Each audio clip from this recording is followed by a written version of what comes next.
guys, it's Sam, and this is my spoiler-free review of The Forbidden Wish by Jessica Corey. The Forbidden Wish is an Aladdin retelling in which the genie turns out to be a girl, but it is so much more complex than that. When I first read that synopsis, I knew I wanted to read it because I love Aladdin. Aladdin is probably, depends on the day, but it's one of my top 5 favorite Disney movies of all time, and I just love the story and so much about it. So I already wanted to read it because of that, but I was still skeptical about it going into it. But it completely blew me away. It is so much more complex than just an Aladdin retelling. It's not the same story that you're used to seeing from Aladdin. It obviously has Aladdin in it, but Aladdin as a character is different. There's all these other different kinds of characters in it. It's not set in like Agrabah, and it just is not the same story as like the Disney version that you're used to seeing. This is its complete different, its own story. It just happens to have Aladdin and a genie in a lamp, but that's pretty much the only similarity between the two, and I was actually so grateful for that because for this story I did not want a direct retelling. I wanted something kind of completely different, and that's exactly what I got, and I loved this book a lot. I was completely blown away by it. My expectations were very low for it for some reason, and it completely blew me out of the water. So first off, let me talk about the world building. I loved this fantasy world. I love fantasy worlds that aren't just our traditional medieval European fantasy worlds. Those get very boring to me because you see them all the time. Yes, some of my favorite fantasies do take place in that kind of medieval fantasy world, but I love when we get different fantasy worlds that aren't just taking place in like a medieval type looking England. And this is a fantasy Arabic setting, a desert setting, and it's so magical and wonderful and just different. There's just a different take on it. It's not the world building that's kind of beat over your head. Like, you just kind of envision it without having to be told a ton about it, or at least I did.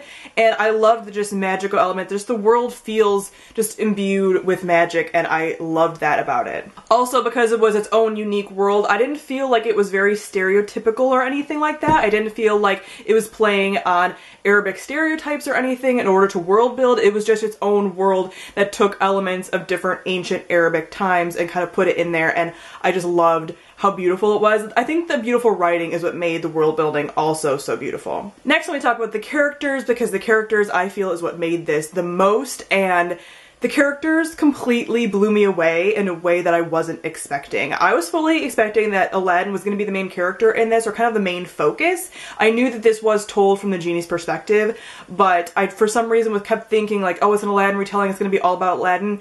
No, it wasn't. So our main character is Zara, and she is a genie, and she has been in the lamp for like 4,000 years, and she is so close to my heart now. I love her so much. I'm actually so sad that this is just a standalone, because I would have gladly had a whole trilogy in her head in this world with these characters. I loved her so much, and you get a sense of how old she is. She was placed in the lamp at a young age, but I don't feel like she is kind of this stagnant character that is just stuck at this like kind of teenage time period. She feels very wise in a way that a lot of YA protagonists don't, because she does have that time and that age and all of this experience with life. So I loved her, and the way that this is narrated is she's actually kind of talking to someone else through her narration.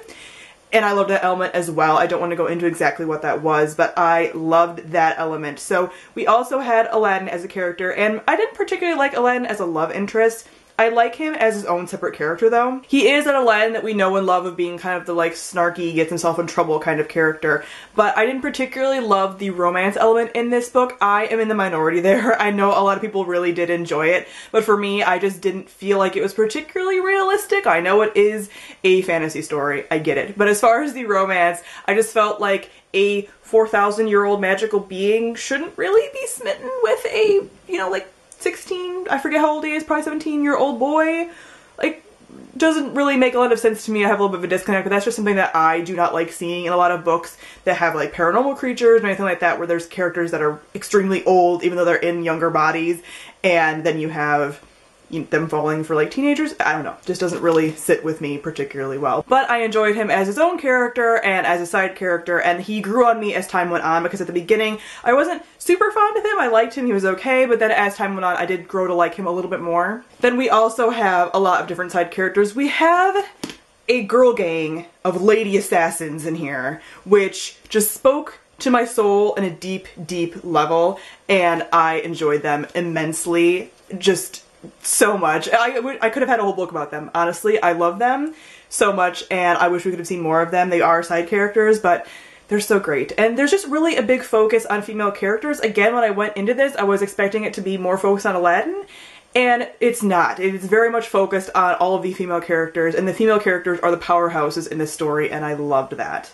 Lastly, I want to talk about the plot. I also love the plot of this. As I said, it is not a typical retelling, so I didn't feel like it was predictable in any way. There were a lot of things that I did not see coming whatsoever, and I loved that about this. There's also a lot of things that are tied in at the beginning, so there is some kind of foreshadowing, but you're not going to necessarily know that it's foreshadowing. But I love how there's things that will be mentioned earlier on in the book, and then they'll come up later, and you're like, I didn't even make that connection, and it's just, the writing is beautiful in here, and I was completely blown away by that. Again, I just thought it was going to be a very stereotypical retelling, and it wasn't. It completely blew me away. I loved the story. I loved how poetic it was. I loved the world. I loved the characters.